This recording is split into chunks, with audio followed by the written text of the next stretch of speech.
Welcome to an all-new episode of Get Lit with Lianna, the podcast. Join me as I sit down with a new guest author in each episode to discuss their books, careers, and everything in between.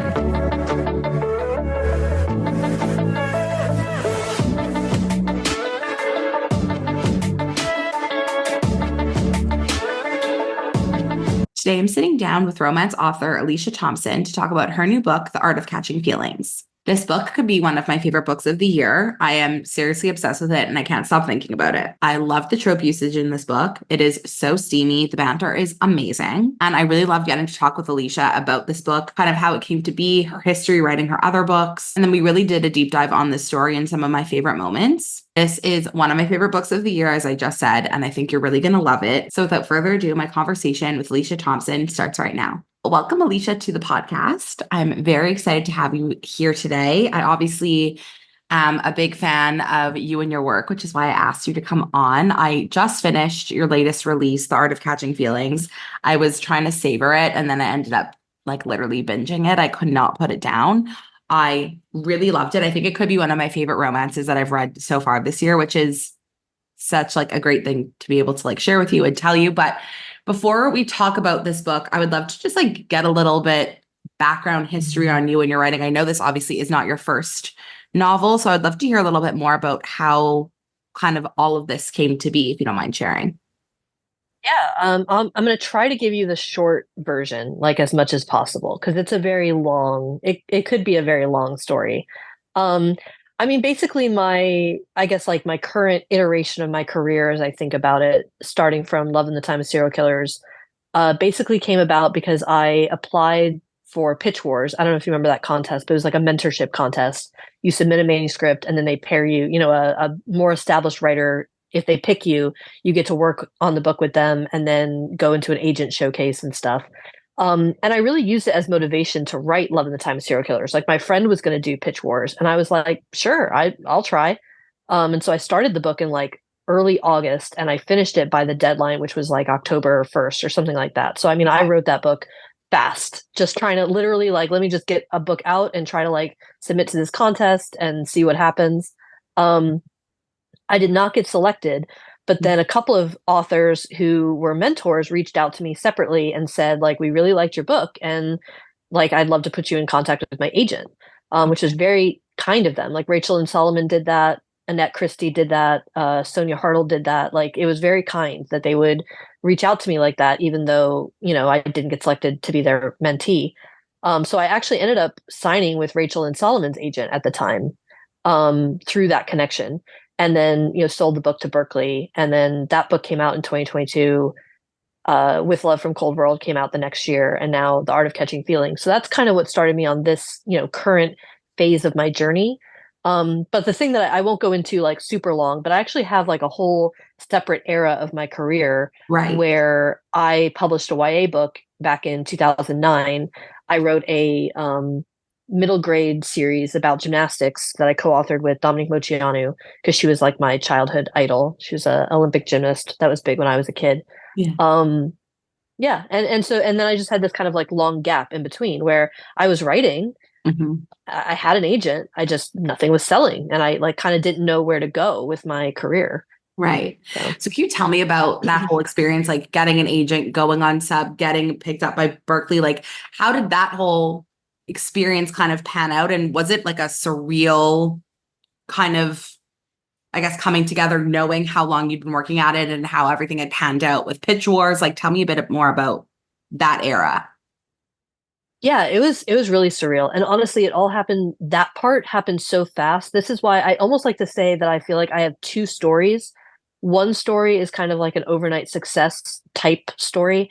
I mean, that sounds really braggy to say success, but basically from the time that I signed with my agent to the time that I sold the book was very short. And so if I tell that story, it sounds like a whirlwind, and it sounds like, oh, wow, this person just got picked up out of obscurity. And then 2 months later they had a book deal. But then when I tell the long version, it's no, I was writing manuscripts and submitting them to Harlequin when I was a teenager. Wow. So it's a long time. And that's one thing that I don't think people always realize, when they just pick a book up off the shelf. And maybe it's good. Maybe they shouldn't realize it. They Yeah. shouldn't know all the like how the sausage is made. But sometimes it's a long journey to get Yeah, that. And I mean, some people, this is a book that they had the idea for 10 years ago, or this is a book that they tried to sub and tried to get published, but it didn't work out and then they rewrote it. And you just never know, you know, and there's a lot of really inspiring stories out there, I think, where you hear about people, you know, the overnight success, but then also the people who've been kind of grinding for a while. for sure. So the two books that ended up being published by Berkeley, were those stories that you kind of had in your head for a while that you were like waiting to write, or were those kind of like when you had the idea for the book for Pitch Wars, that's when you wrote it, and then when you had the idea for the other, like how kind of like the inspiration behind those stories and the timelines behind those, did those work out? Well, a little bit of both. So I tend to percolate on an idea for a really long time. Like it's maybe the longest part of my process is I just want to like kind of think about the idea and live with it for a little bit and really like think through the characters and think through, you know, how the scenes are going to go and stuff. And so I had the idea for, sorry, I have this like lingering cough that's really annoying. And also I feel like every podcast I'm doing in this era, I'm like, I'm so sorry about my lingering cough. So I'm like making the rounds of like my, you know, typhoid Mary or whatever. Oh, Anyway, no worries. so yeah, I had the idea for Love in the Time Serial Killers a while back, but I didn't have it all figured out. Like it took a while for all the pieces to come into place. So I kind of knew, like, wouldn't it be interesting to have a character who's so obsessed with true crime that it makes her very paranoid and it makes her like not open to love because, you know, if you listen to podcasts, like love can only go one way, you know? Um, and then sorry. And then Cold World, kind of similarly, I actually had an idea ever since Paramore came out with the song Hello Cold World, which they came out with in like 2011, I think. I kind of was like cooking on something. I was like, Cold World, that's interesting. What would Cold World look like? And actually for a long time, the idea I had in my head was a YA novel, Mhm. and it took place over like one night. And it was like one night of like being locked in like a furniture store that sold like Scandinavian type furniture. That's where the Cold World came from. A clothing store that sold like winter clothes. Like literally, I was trying to think what Cold World even was. And it was a very like Empire Records esque kind of story. And then, uh, honestly, it actually came together pretty fast though, because what happened basically was I was, you know, querying Love in the Time of Serial Killers, and I was just like, it was December 2020 2020, I think, when I started it, maybe 2021. I'm getting confused now All about like good. times and dates. It's I all know. like A blurring blur. together. Yeah. It was December, is the point. And I was like, you know what? I just want to write something fun. I want to write something Christmassy. I'm just in that vibe. And so that's kind of when it all came together. So I don't know. That was a very long-winded way to say that it's kind of a combination of like I think about things for a long time, and then there's usually something that kind of has to click into place for it to all, Mhm. you know, inspire me to want to write it.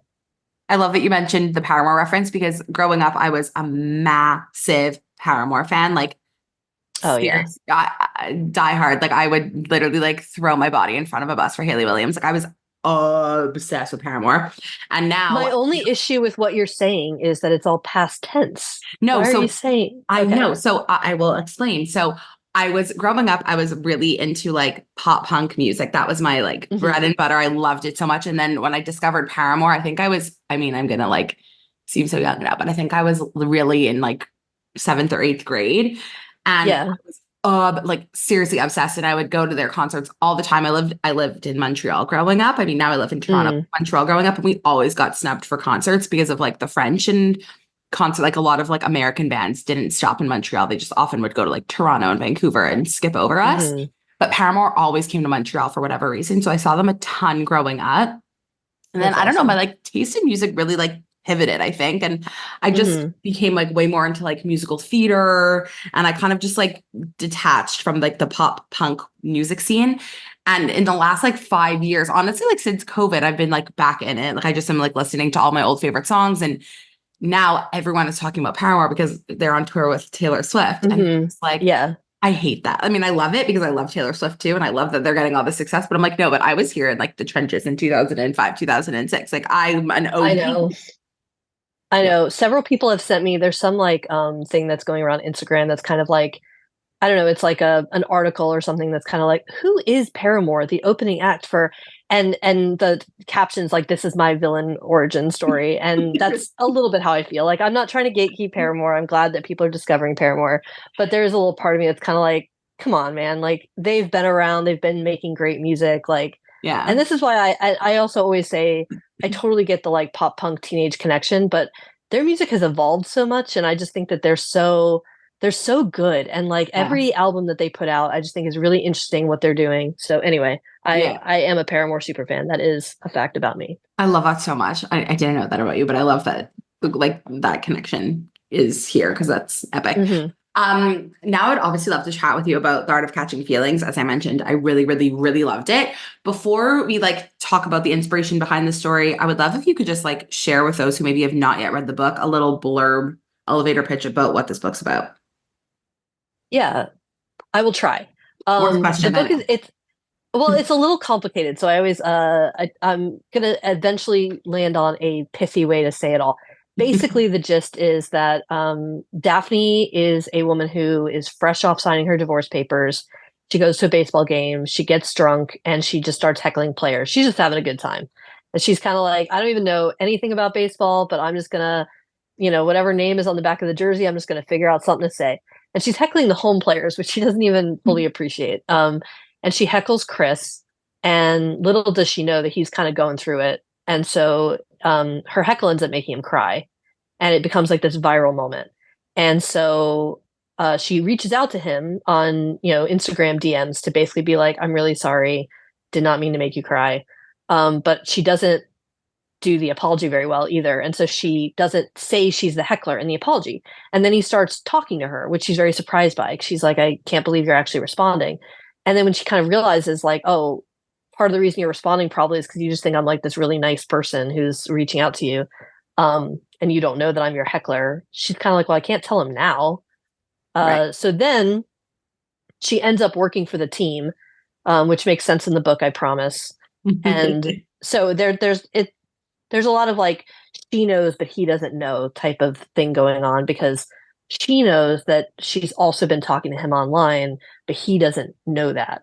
And so it's baseball romance, epistolary romance. It's got a little bit of that kind of You've Got Mail, Cinderella-esque vibes. Mhm. What I loved about this book, I mean, I really loved a lot of things about it, but what I really loved about this book is I'm a big like sports romance reader. Like I really do love that particular niche, that particular genre. And what I loved about this book is when I read the synopsis before reading the book, which I'm a, like that's one of my serial killer traits. Like that's just something I do. I know people go into book blinds, wish that could be me. It'll never be me. But what I really loved about this book was when I saw that it was like it starts through an Instagram DM, I expected it to be some like flirtatious, like he thinks she's hot, responding like superficial kind of interaction. And what I loved and I was so surprised about was that that is literally not at all the premise of their conversations at the beginning. And like typically in sports romances, that's how it kind of starts, right? It's like a sexual Hmm. attraction, a physical thing. And I loved how it was not that in this case. I'm wondering if that was like intentional, if it's something you thought about even, because it's something very different and that's not normally used in this type of like romance book trope. No, I definitely thought about it. To me, one of the promises of the premise for an epistolary like romance or anything that kind of starts that way is that you can really fall for somebody without the physical stuff being a part of it. And physical attraction, it's important. And obviously, like, he is attracted to her when they meet in real life. Like, he thinks she's pretty, and she obviously thinks he's hot from the beginning. He's an athlete. Um, but to me, what makes epistolary romances so romantic is that idea that you can fall in love with somebody in a different way. Mhm. And I really like the fact that it feels weird to say this because, like, I wrote the conversation, so it feels weird to talk about their conversations like I didn't fucking write them. But I think that, like, at least to me, I can see how it would unfold. Like, he really likes how open she is in her message, and there's like little things that she says that he thinks are kind of funny. And like, to me, I feel like I could see how this message would grab him. It's strange. Like, he thinks about it, he's like, why is this person messaging me like they know me, kind of? Right. Um, and of course, it's because she's trying to like really express that she feels bad about this heckling thing. Mhm. Um, but it's such a strange message kind of that he's really drawn to it. And Hmm. then from her angle, similarly, like you just don't think that a professional athlete would respond to you, much less that he'd be like just talking about this dog he had when he was a kid and like just talking about being on the plane and like it's just so normal and so nice. Yeah. And he seems to really care about what she says, Yeah. and so to me that's part of the draw, I think, is that it's like attractiveness is great, but it's fun to think that somebody could really get to know you and fall in love with you just through the words you're writing. Hmm. Hmm. That's, I think, what really like captivated me from the very beginning was this like interaction and how different it was and how like honest it felt. But I'm wondering about like the inspiration behind this story. Like, how did this concept come to you? I imagine you must be some sort of a baseball fan. Maybe not. Maybe you just pulled this out of the sky. But I really No, like would love to know like how this whole concept came to you and how you kind of developed the story worlds and these characters. yeah, I am definitely some sort of a baseball fan, aka I am obsessed with baseball. I have multiple group chats about baseball. My team is Okay. the Rays. They're my hometown team. I go to a lot of games. I watch a lot of games. I tie my mental health to baseball, which is not always the best idea, especially this season has been kind of a mistake to tie my mental health to baseball. Um, but yeah, I mean, I love the sport. I think it's the best sport. I really do. I just think it's very interesting. I think it's weird. Uh, One thing about baseball that I just don't think that people who don't watch it kind of don't realize is how fucking weird it is. Wait, And explain. well, like for example, like so one of the concepts in my book, like a plot device, I guess you have to get behind, is that they would make her the temporary sideline reporter, like the former heckler, and they'd be like, "Sure, let's pull this person in. Like she's got a broadcast background, she has a connection to the team. She heckled a player and made him go viral. Let's pull her on the team and make her a sideline reporter." Which sounds insane, but I promise you, this is the kind of shit that baseball would do. Like it's just weird. Like I don't know if you saw the story recently, but they had to delay a game because there were like bees out on the field. This No. was a Diamondbacks game, and so they Okay. brought like a beekeeper out, and like he like saved the day by like taking care of these bees, and then they made a baseball card for him, like a limited edition like beekeeper Oh, baseball card. I'm This dying. is the No, this is the kind of stuff that like if you follow baseball, it's a weird sport, Ah. and I it's feel like I really was smart. robbed of an opportunity because I'm from Montreal, as I said. So we had the Expos, obviously, but Yeah, we lost the Expos when I was really young. I think I was like in first or second grade. So growing up as a little kid, I would go see the Expos all the time because towards the end of their like life in Montreal, they were basically giving away free tickets. Like, come, we'll pay you to come kind of vibe. So I would yeah. I just don't know go. if you. Oh, I'm sorry. No, I would just go all the time with like my dad and my uncles as like an activity on a random weeknight or weekend, like get the kids out of the house kind of thing. But I like never cared for it or continued to watch it. And now I live in Toronto, and obviously the Blue Jays are a big deal here. And my Hmm. dad is a massive fan. My father-in-law is a fan. Like my brother's a fan. So like I hear bits and pieces, but I'm not like immersed in the sports world of baseball at all. So it's interesting. Yeah, I mean, yeah, I love it. So, and then I thought a lot about like heckling in general. I am not a heckler. I think it's very rude. I would never shout anything at a player that they could hear. That's Right. not like something encouraging. That's just not my vibe. That's not my style. But, they get heckled all the time. Mhm. And like sometimes like you're in the stadium, like they can definitely hear you. Like that, I mean, Right. if you're sitting up in the cheap seats, maybe not, but if you're right there, like I know full well that like they can hear you down there. It cuts right through. And so I just was kind of thinking about that. And I love, as I've already said, probably like the epistolary, like you've got mail type thing. So when I kind of came up with an idea that married those two things, like baseball and an epistolary component, I was like beside myself. Like this, honestly, this book was probably the most fun I've ever had, like writing a book overall, just because I was thriving. I was in my element. So can you tell me, like, from conception till handing in that first draft, like how long did this process take? Like, was it just pouring out of you, or was it like quite a journey to get the book out? I mean, a little bit of this is it's kind of that thing like you always say about like if you've had like a baby where you're kind of like, after a while you're like, that wasn't so bad, Right. and it's like star wipe to the like memory of you screaming and whatever. Right. So I'm sure that my memory of the book is a little rose colored at this point, but Okay. I I wrote like half of the book during the 2022 season um of baseball, and I keep a notebook. I don't have it in front of me, so it's very unfortunate that I can't answer your, because I could answer your question like very exactly with dates, Oh my because I God. keep a notebook where I track like my word count and all my stuff. But yeah, I wrote like half of the book, and then I kind of had to put it away because I was like, working on edits for Cold World and promoting Cold World and just doing different stuff. Hmm. And then I kind of like came back to the book and finished it. So I kind of wrote it in like two Okay. segments. And the second segment I wrote um, during the 2023 season, and I like really like tracked. Like I remember the Rays started the season and they went like 13 games in a row without losing a game. And so like in my notebook, I'm like keeping track of like my word count and what's happening in the scene, all this stuff. And then I also have all this, these little notes where I'm like, Rasmussen pitched lights out again. Rays are 11-0. Like I have all these like little notes to myself. That's amazing. That's amazing. Are you someone that writes like linear? Like, are you writing the story front Yes, to back? Okay. I am very linear and Okay. sometimes to my detriment, but yeah, I have to go from like start to finish. Wow. So how do you, if you don't want me asking, like, how do you outline or do you not? Do you just kind of go rogue and let the story take you where it takes you? I kind of do a little combination of both. It's a little bit of that flashlight method of like, or headlight method or however you want to call it, where it's like you're kind of outlining just what you can see in front of you. So I have an idea of the big points, like I know, the major plot points that I want, and I know one thing I write in my notebook, one of its main purposes is to try to kind of write like, what I want next, to Mhm. to give myself like almost like feed myself something where it's kind of like, okay, what's the next scene going to be about? So when I sit down the next day, I'm not like just staring at a blank page, completely Yeah. confused.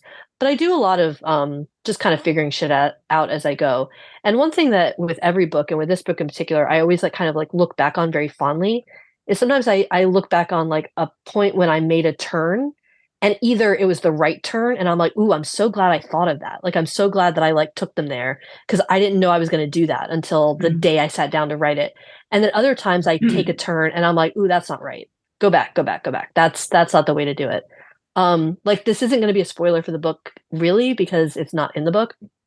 But just as an example, I always had it in my head that I kind of wanted Chris to meet Justin, her ex, and so I had a scene where I took that turn where like he was going to actually meet him. And in the moment, in the where I was in the book and what was going on, it just wasn't right. Mm. It didn't fit. And I was kind of like, I haven't really like Justin has been an off-page character. Mhm. He looms large because he's her ex and he really kind of fucked her up, but he's not a character I've introduced. And so it just doesn't feel right, three-quarters of the way into the book to all of a sudden have him be there. Okay. And it just doesn't fit. So that's an example of like, I'm kind of figuring it out as I go. And I wrote like half of this scene. And I was just like, at the time, I was like, it would just be delicious because, Chris is, I mean, he's going to be very polite because that's Chris, but in his head, he's going to be kind of like, you're such a fucking dick. Yeah. Um, but it just didn't fit. So Yeah. one day I will write a bonus scene where they meet because I do think it would be quite delicious. Okay. But I love that it you're didn't able fit. to like, yeah, that you're able to like course correct while writing is very, very cool and like explore kind of like choose your own adventure almost, if you will, like explore different avenues and then kind of pick which one you think feels the best or the most right. Yeah. And then this is another not really spoiler, but whatever. But there's another part where toward the end of the book where her brother and his wife are having their baby and she goes to the hospital to like be with them. And that was a scene that like I just wrote, it kind of just came out of me in the moment. And I'm really part of the reason I think I'm really proud of that scene in particular is because I didn't know I was going to write it the way I did. And once I did, I was like, this is the exact, like, this is what this needed. Like, this moment needed to happen. She Mm-hmm. needed to have this conversation with her brother. Um, and I didn't like kind of know that. I was just like, what should happen now? What's going on in this book? So anyway, it definitely is like, that voice is probably going to haunt me if I ever listen to this again. So I won't be listening to this now that I did that voice. But yeah, sometimes you take turns and you're like, that was a mistake. Go back, go back. And then sometimes you take turns and you're like, hell yeah, I'm glad I went down that path. I love that so much. I want to talk a bit about the like use of like the lying trope or like the hiding identity trope. I feel like it could be sometimes polarizing. Like people are either like for it or not for it. I've Mhm. kind of been in the middle always. Like I'm neither here nor there. Like I'm good either way. I love the way that this one was executed because I was just dying for the moment where Chris figured out that like Ducky was Daphne. Like I was just like waiting. I'm like, how is it going to come together? What was your experience like writing it? And when you were writing it, were you at all like feeling like the pressure, like it needs to happen, or were you loving the drawing it out? Like, tell me about like knowing now that you wrote it linearly. Like, what was that like coming up with this kind of trope and like executing it in the way you did? Mm. Yeah, well, first of all, I'll say that like a lot of writers talk about this about how like there's some weird thing that happens in the universe where the minute you're writing a certain trope, I swear to God, all you see is all of the tweets and threads and posts and reviews that talk about how they fucking hate that trope. It's like there's just something about it. The minute you're like, I'm gonna write friends to lovers, all of a sudden every tweet you ever see is like, if I read another friends to lovers book, like I swear, it happens. It That's like attracts terrible. to you. So literally, like the second I was writing this book, I swear all I saw was like, one thing I can't do is if they're lying the whole time, like I'll throw the book across the room, and I'm like, shit. Well, so I know it's not for everybody. I totally get that. I mean, it is like obviously a very complicated and messy like situation. Hmm. For me, that's part of why I kind of like it because I just think like the drama, as far as Hmm. like a fictional book, like Hmm. in real life, do I want to be catfished? Not really. But in like a book, do I, kind of like I'm Yeah, screaming, crying, throwing up about, what's going to happen? Kind for of. sure. For sure. Um, for me, a big thing is number one, I feel like you have to kind of have sympathy for like why the person did it or how they got into the situation. So that was something I thought about a lot is like, how did this situation even happen? And Hmm. in Daphne's case, it's half like an accident. Like I didn't mean to not say I was the heckler. I just didn't. And then once we started talking, it felt like awkward for me to be like, by the way, the reason I reached out to you in the first place. Right. And then I didn't know I was going to work for the team, and I didn't know I was going to like end up like kind of knowing you in real life. And so, at least to me, she gets some sympathy points for like this is just a wild set of dominoes that have fallen, Right. and when do you tell him? Like, when do you say that? And every time she thinks about maybe saying something, there's some reason why she's like, it's just, this is not the right time. I should not reveal this Right. now. I definitely felt as I was writing it, the tension of like, and I mean, there's this quote I love, and I wish I could remember who it's by. I'm sorry, but it's basically like baseball is a nervous breakdown in 9 innings, which is so true. Like if you watch baseball, it can just be like very tense sometimes. And the book is a little bit like that. Like I think it's fun, and like I like I said, I had a blast. I had a great time. It's Hmm. like a baseball game where like you win at the end, and so you're like super psyched. But when you go back, you're like, "Whew, that was like a nail biter the Hmm. whole time." And I was definitely very conscious of that as I was writing. That like there's basically this other shoe that's going to drop, and Right. when is it going to drop, and how is it going to drop? And I gave a lot of thought to that. Like, does she tell him? Does he find out? How does he find out? When does he find out? Hmm. So yeah, I put a lot of thought into that. And I loved all of the moments before the revelation where it just like almost comes out, like whether it's like he sees the silhouette of the cat in the window or like she makes a comment and it's like, wait, that was something like I shouldn't have known. Like he like me being Daphne shouldn't have known. Like I loved all those like coming close moments. Were those really fun to write? And like, did you think about them before you wrote them? Or it was kind of like as you were writing it, you were like, oh, this is a great place to like pepper one of those things in. Like, how was that process? It was definitely a mixture. Sometimes I thought about them, and sometimes they just kind of got peppered in. Okay. Like one of my favorites, for example, is like she happens to know that he used this like Rage Against the Machine song as his Yeah. college walk up song because he told her that in text. And then in real life, she's like riding in the car with him, and the song comes on, and she's like, "Did you ever think of like your walk up song?" Which, of course, she's thinking of because she knows that that used to be his walk up song. Right. Um, and he's just kind of like, "No, that's random. I don't know why you're bringing that up." Right. And then she tries to course correct by being like, "Actually, I hate music. I don't even like music," Yeah. which is just like it's like an insane thing to say. He's kind of like, okay. Um, so yeah, those moments were really fun to think about, but sometimes they just kind of happened, and sometimes I Mhm. planned them out ahead of time. Okay. And one thing that I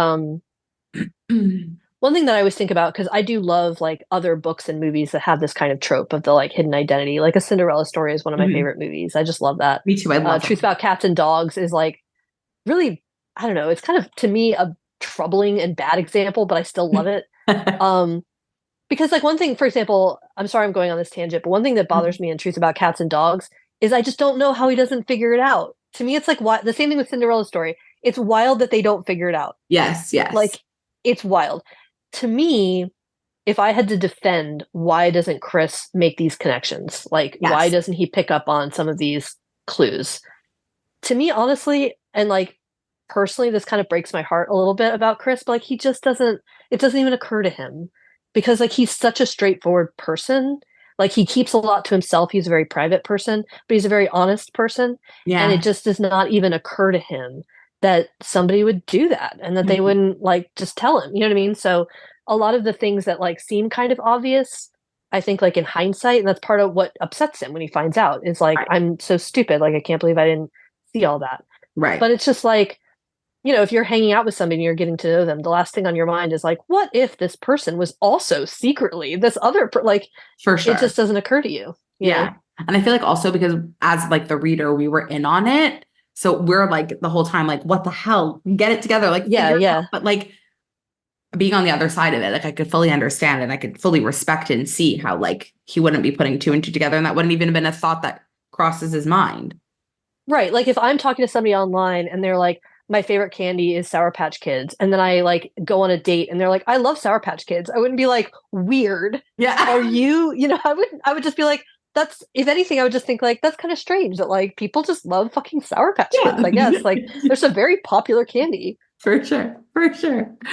No, that's exactly kind of how I felt while reading it. I was like, I want him, sorry, to like figure it out because like it's so freaking obvious to me as a reader, but I like how you kind of made it apparent like why it wouldn't be so obvious to Chris. But speaking about Chris and kind of pivoting a bit, I love how you incorporated some like really tough, I guess is a good word to use, like aspects of Chris's life dealing with like panic attacks and like this insurmountable amount of grief. Like, tell me about the decision to add some of that mental health aspect to the story in particular and why you think it kind of was necessary to move Chris's character forward. Yeah, I mean, for me, I think I've read this a couple places that baseball is kind of just one of the hardest sports on mental health in a lot of ways. They play a lot of games. They play 162 games a year. It is grueling. You are basically playing like 6 days out of the week. You're traveling all the time. So it's very hard on like families and stuff because you're, or God forbid you are like trying to like date, trying to like find somebody new. Like I don't know how you date like during the baseball season. Baseball consumes my life and I don't play. You know what I mean? Yeah, Um, it's a very mental game. I mean, I know all sports are, but it's an extremely cerebral mental game. right. And um, so to me, like a mental health aspect was always going to be kind of tied to Mm, the story, just because I think it's very inherent in baseball in general. Um, and then a lot of it, like the part of Chris's character that I was interested in exploring is somebody who is highly competent, has trained his whole life to do this thing, loves doing it. Like he loves his job. He loves playing baseball. He, and then something happens. And I think this is honestly, like to me, it's very real. It happens to like all of us at some mm, point or another. Something happens that just kind of like absolutely like throws you back on your ass. And you almost just don't know, how do I go back to this life that used to be so easy to me and used to give me a lot of joy, and now I don't know how to find my way back to that. mm. And at some point you almost have to, I mean, frankly, I think this is a lesson a lot of us learned with the pandemic, is like there's almost like you don't go back is the answer. Like you're different now. Your life is different. Um, and that's a lesson that Chris kind of has to learn slash is learning, because it's not like over when the book is over, but he lost his brother. His brother died by suicide shortly before the book starts, like just a few months before the book starts. Mhm. Um, and that's not something that you just like white knuckle your way through and like play baseball and keep your head down and everything's fine, everything's cool.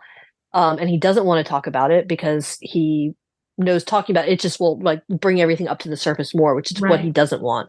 But he obviously needs to talk about it. And so anyway, to me, I thought that was very uh an interesting narrative and like a very like just real narrative. Mhm, Like I said, I think we've all gone through stuff mhm, like that where it's kind of like there's a before and there's an after, and mhm, how do I get myself through that? mhm. For sure. I really loved like how human both Chris and Daphne's characters are and how like really personal and like all of these lived experiences they've had, like it's very obvious how it's like shaped them and their worldview. And I just felt that like reading it, I really understood them as individual people. And I just like was just generally rooting for both of them and like wanting them both to be like so happy. And obviously, like to no one's surprise, like it's a romance. This book does end in a happily ever after. And it just felt so gratifying when we got there, like having known both of their history and kind of as separate people, but then also as a couple. I just like overall the journey, it just felt so gratifying when I got to the end.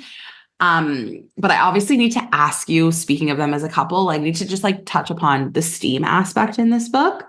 I know I've seen like so much, I don't know how much you are looking into what people are saying about this book, but people are just like praising you up, down, and sideways for the way that you kind of managed to get like steam on the page for this book. And I would love to know a little bit about like your experience writing Steam, your comfort level, what it's like to edit back intimacy scenes, if that's like an awkward thing for you, if you enjoy it, if it's something that's comes easy to you. I would love to know like your POV on kind of writing that type of intimacy. Mm. Yeah, I so honestly, like I kind of fucking love writing sex scenes. Okay, I love that for I love it. It's some of my favorite stuff to write. I think a lot about the sex scenes. Like sometimes I think about the sex scenes like very early on in the book process because I just think that they're very important you. Hmm. to the characters and their emotional journey and their journey as a couple. And so I think a lot about just like, you know, the ways that the sex comes about, the exact things that they do. I don't know. I don't mean to sound like a pervert, but I give a lot of thought to it. Um, I love that. and it is a little awkward. You know, it's almost like, you know, that classic quote about like, you know, write drunk, edit sober or whatever. It's Mm, almost like I feel like when you're writing the sex scene, you just have to be in it. And right. whatever that takes, like if you need to light yourself a candle, if you need to put on some music, like whatever it takes, just be in it.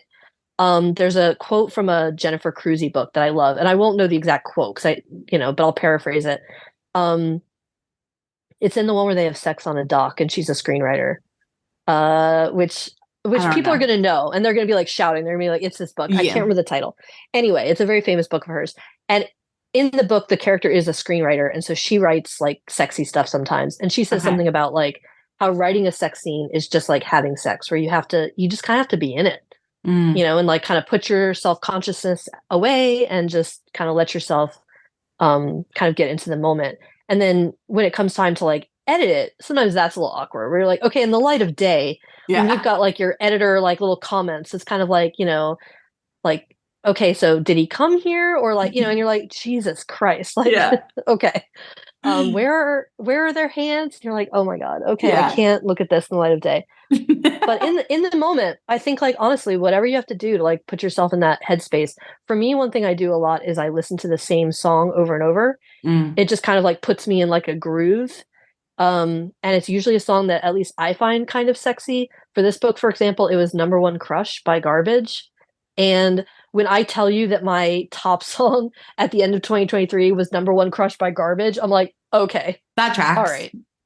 I'm like, okay, telling on myself a little bit here. Yeah. Um, That's but amazing. yeah, I yeah. love that because I've heard from so many different authors, like different like experiences writing sex scenes. One of my favorite ones, I think it was Carly Fortune, who had said it to me, where she was like, "There's nothing sexy about it." She was like, "It's like writing a choreographed dance." I'm like thinking like, if his hand is here and his arm is there, and then another one of my friends who's an author also said something about like he couldn't figure out how to put pen to page. So he was like literally like working it out and like with his husband. He was like, okay, so if your hand's here, like using him as like a mannequin. And Yeah, I'm like, yeah.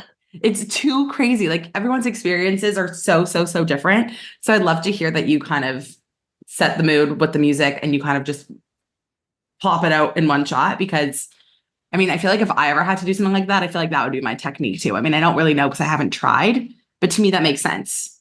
Yeah, I think you almost have to go into like a fugue state where you're just like, I'm just in it. And then Yeah. later in the light of day, you look at it and you're like, oh God. But you know, in the moment you're feeling it.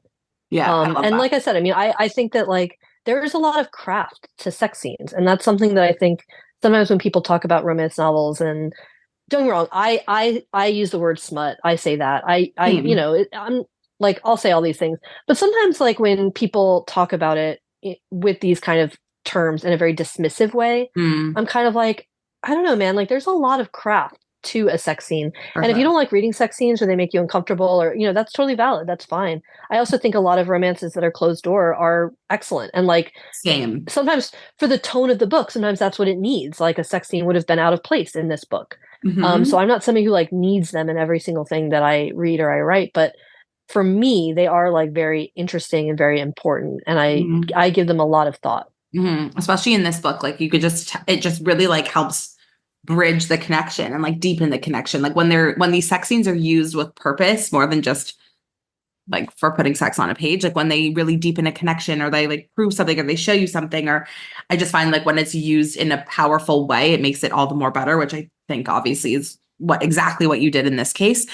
But now that this book is out there, because when this episode goes live, the book will be out. I hate to like rush you along, but I know people are going to want to know like what you're working on next, if you're working on anything next, if you're just relishing in this moment of breakness in your crazy writing that you've had going on for the last like 3 years. But I know people will want Yeah. to know if and what is happening with you. You know, to my chilling chagrin, very far from relishing in the breakness, but Okay. I am right now I'm working on edits for my 2025 romance, Okay. which is John's book from Cold World. So I'm bringing back some of those That's very characters. exciting. That's very exciting. Yeah. And it's set on a cruise ship, I'm very excited about. And Love. yeah. And speaking of the sex scenes, I've heard from multiple people who've read it that it's like the hottest book that I've written so far. Like there's a lot. What happens on the Okay. cruise ship? So yeah, it's Okay. John's book. That's very exciting. And so do we like know when it'll be 2025, you said? Yeah, I'm thinking summer 2025. I Okay. know the title, I have a pub date, I just don't know how How much much you of can this share? stuff like I can say. Yeah. So Got it. summer Got it. 2025. Got it. Okay, that's very, very exciting. Well, thank you so much for taking the time to chat with me today. I really, like, I know I said it like twice already, but like, I really loved this book, and I just loved how like tastefully it was done. Like, it just was like such a good, feel good romance. Like, I just like really like was rooting for them the whole way through, and even with like the whole lying trope, it just like really worked for me. And the banter was so good. I loved the text messages. I was just like, I found myself reading, like it's like the worst quality ever, but like I would flip the page and then I would see that there was a text and I'd read the text and I'd be like, fuck, wait, I jumped. I have to go back up. Like I need to go Oh, back. I jump all the time, especially if the scene is Oh, like really tense or like I think something exciting is about to happen. I like jump ahead a little bit. yeah. I'm like, oh, okay, they do kiss. Okay, okay, go back, It's go like, back, oh go my back. God. Exactly. That was Yeah. me. I was If like, I can tell, wait, like, I'm like, are they about to kiss? I'll like kind of flip a little bit. I'm like, oh, they do. Okay, yeah. go back, go back. That Yeah, was me. I That totally was get it. me. That was me with the text messages. And that's like when I could tell that like I know I really love something is like when I need to get ahead of myself because like I'm too excited to see. So yeah, no, I really, really, really loved it. I know everyone else will. And congratulations with this release. And I cannot wait to read John's book. I'm very excited. Summer 2025. I'm ready. All right. Well, thank you so much. Yeah, Thank it's always you. fun chatting with you, and you just have a great podcast. Thanks.